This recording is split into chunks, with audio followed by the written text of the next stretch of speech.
with the way our season has gone, none of it would be remotely possible if it wasn't for the level of really concentration and dedication that the players have, and their level of determination and their improvement. There's no way around that. I mean, they've done nothing but gotten better throughout the year, and I can see it even this week. But I also want to make sure that everybody out there understands how great a staff that I get to work with, that we have here. And you hear it from the players, you hear it from me, but at the end of the day, I've worked with some great staffs, and our staff last year was outstanding. This is as good a staff as I've ever been with, and for a lot of reasons, from top to bottom.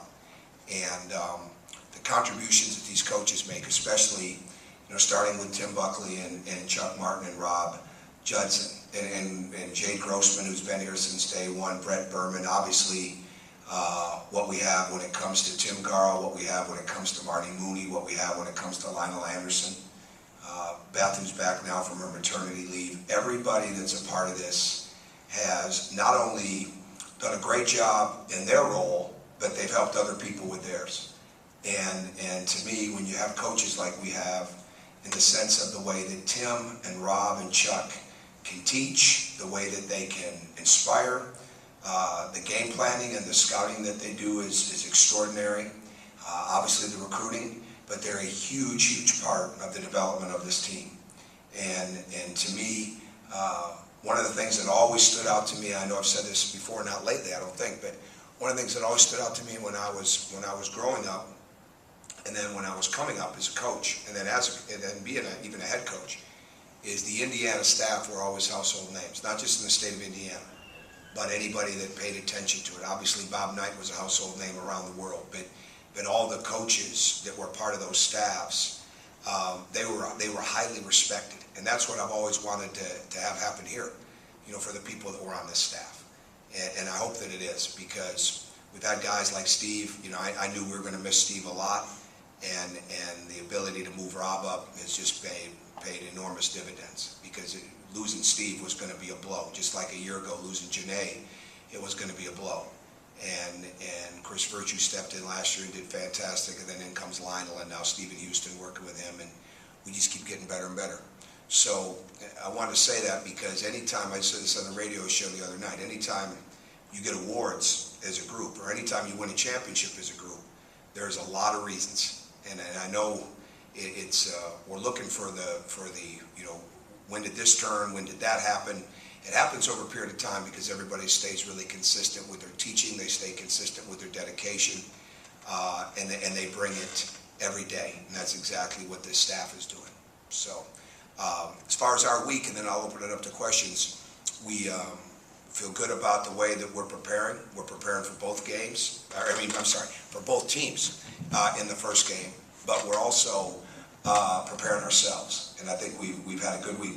I didn't look at this and say, okay, let's get ready for Michigan one day, Northwestern the next. We do enough in the last 2 days to get a good feel. So tomorrow, when we get on the court in practice or walkthrough, depending on how we do it, it's really just reviewing again, other than if there's something new that's been added between the last games and tomorrow. And at the same time, we've made ourselves better. And when we study the film and we get on the court, you start with your best players, in the sense of, you're certainly starting with Yogi in the sense of what he needs to improve on. And when he's jumping on that, there's no reason for anybody else not to. And that's where I feel good about our week. We haven't overdone it by any stretch. Most of the guys didn't go on Monday, even though they stretched and did the cold tub and all that type of stuff. But we did work out a group of guys. Yesterday was a lot of movement and offense, not contact, and today we had a live practice. And tomorrow we'll go relatively short and sweet and crisp to get ready to play on Friday. Rob Johnson is making strides. I can't predict where it's going to be. It's still too early for that, but there's no question that he's making strides. Jawan is better, even though I'm being extra cautious with him. And at the same time, he's definitely doing pretty much everything that we're doing right now, so we fully expect that not to change. And everybody else just keeps making progress. So, go ahead. You guys have a little bit more time, but what kind of challenges does the double bye present? What kind of challenges? We don't look at mean, it just is what it is. It's the next time we play. So the only difference is you don't know who you're playing. But this time of year, we would be so concerned about ourselves and our concepts and making sure that we're cleaning up and even adding. You know, we're adding on both ends right now with different things that we want to do, even on the offensive end. But we spend the time getting ready for both, and it's really more in a breakdown. They're two different teams. They play fast, a lot of ball screens, but we'll go against. We would guard them two different ways. You know, for the most part. You know, in the half court. So. But these guys are really mature. You know, we do it on one end and then we go on the other. Rob's got Northwestern, Tim's got Michigan, and we go. And but at the same time, it's very fundamental based in the stuff that we're doing. So it's just refinement for the most part of the things that we're adding. So we don't look at it like that.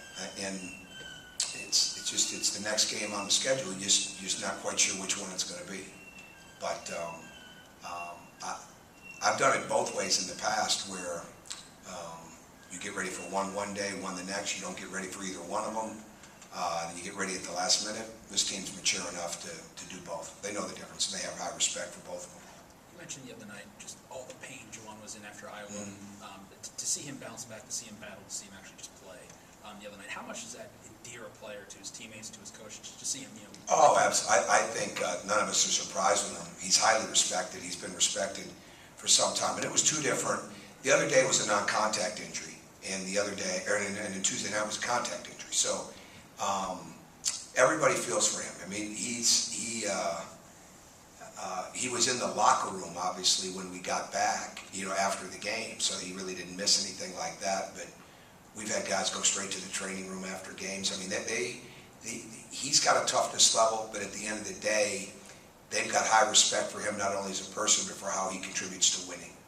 And I think OG, certainly Thomas, and Harrison has moved into that same boat. So when you've got four freshmen like that are impact players, impact people, and the players know that they need them on the court, and they feel very comfortable with them, especially the older guys, that's a great thing. But Juwan, the extra thing about him is he can do so many different things, and he's just going to keep getting better and better. I know you said it doesn't come down to any one moment, but when you do come back to that Notre Dame game, what, in the context of coming back, staying together, I think Troy said that really just sort of learning that if everybody stayed together and sort of stayed focused on the same thing, that they'd be capable of coming back from almost anything. What do you feel like your team got out of that experience? Halftime. Halftime was the turning point. And we didn't play like that in the beginning of the second half, obviously, because we got down 16. But even when we got down 16, there was no anger and panic. There was urgency, but there was no anger and panic. And because sometimes anger can come across as frustration, and panic can come across as doubt, like you can't win. Urgency is a whole other deal. And I know I felt it, and I think they felt it, and Yogi settled into the game after having a first half where he was pressing too much. Troy certainly played better, and we got it going. So if we would have panicked or conceded or tried to rush back into it, it's another story. And we were playing our best basketball of the game when the game ended. And that was one of the great things about it, is not only did we make the comeback, but we were getting better inside of the comeback. And sometimes you use all your energy to make the comeback and you don't have enough left to push it over the top. And these guys weren't doing that. So, and they learned, if we go back and look at it, it's believing that you can come back from deficits, but it was really that the defense made the difference for them. So I guess that would probably be the biggest thing. But we came out of halftime, even though, again, like I said, we didn't play well, you know, getting down to the 16, but we came out of halftime with a different resolve. Tom, you said Sunday you didn't want that to be a game of closure. Did you have to start them back up as you got into practice, or did they just kind of... Not at all. No, not one bit. And they follow the routine. The routine changes some, but no, not at all. And we don't like slice the season up either. I've done that before, but you just keep moving forward. I mean, and every day when you've got a good path like these guys are on, you know, you're going to have some really good things in the day. You're going to have some things you want to correct in the day, but at the end of the day, you know, did you stay consistent in trying to get better? And they've really been good at that. So there's no reason to change what we're doing in that sense. Defensively, has Nick maybe turned a corner these last couple weeks as far as maybe just playing a more complete defense? Well, he's got to keep getting better at that. I wouldn't know if I'd say turn the corner. He's got big matchups, right? And Tim Buckley made a great point to the team today.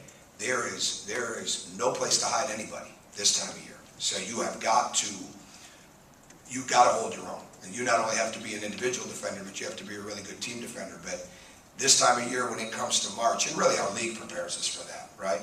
But this time of year, there's nowhere you put somebody and hope that they don't figure it out. And when you watch films of other teams, especially as we're getting ready for Michigan and Northwestern, well, Northwestern's maybe not quite as much because they're going to run with their system, but Michigan is really looking for that matchup. You know, I'm sure Northwestern is to a degree too, but Michigan's really looking for the matchup that they can exploit. You don't want to be that person. And we're looking for those matchups, right? And you just want to make sure that you've got a bunch of committed individual defenders that are connected with their teammates so you get excellent team defense. Nick's got to be as big a part of that as anybody, especially with Robert not being there. You mentioned not rushing and not playing panic. Does that become even more important now you get to these neutral courts and so much more on the line with postseason? Well, I think the whole key is to not treat it like there's a lot on the line, because there's been a lot. The key to this team is that I've said this, and again, you can see the games, but at the end of the day, it was the preparation. The way they prepared for the games in December, you know, outside of Notre Dame and people like that, the guarantee games, it was really good. I mean, there was, and it starts with Yogi. It really does. It starts with the older guys, I should say. But I mean, if Yogi dips a little bit in his preparation for one of those games, you know, Nick has been around. Max is new to us. It's very easy for everybody else to dip a little bit. They never did. And so the bottom line is this team has taken every game with a high level of seriousness. The Penn State game, we tried to make things happen too fast, too quick, and not the right way. So that was but it wasn't from lack of preparation. And it wasn't from lack of focus. It was from lack of recognition when we got in the game of what was really there. But for the most part, we haven't done it all the time for 40 minutes, but we've been able to work our way into that. And I think that's the key for this team. The key is we just keep, you know, to say day by day, I know it sounds corny and boring, but it's really what we're doing. And as long as we stay focused, again, when you walk in and they know that we're going to have things that everybody's got to get better at, we're going to focus on them, and in turn that makes them better as a team. And they feel that, because the real confidence comes, your real confidence comes from your level of improvement. And when you know you're getting better, even when you're missing some shots or having some tough moments, when you know you're getting better, your confidence stays high. And I think we've seen that in our games. When we've struggled, guys have still played out of it because they know they're improving. When you're not improving, or when you're not in great condition and you're relying on something and all of a sudden it's not there, and then you lose that mental toughness, then it's really hard to come back from. And these guys are really gaining a lot of mental toughness to go with the physical improvement. So to me, let's stay with where we're at and keep getting ready for each game. They're well aware of what time of year it is. I mean, they know. I mean, they're sitting in there watching the end of NC State Duke and turning it on to the Minnesota-Illinois game. They know. I mean, they're basketball fans. And but it's also kind of cool walking in there to hear them talk about, well, what would you do here? What should we have done there? What would we have done? You know, I love when they're talking like that. You want a bunch of guys that are having conversations about things that are going to make them better. And so, in answer to your question, we just stay absolutely locked in to what we're doing that day. Okay, Coach. Anybody else? That was a long answer. Go ahead, anybody else? Anybody? Okay.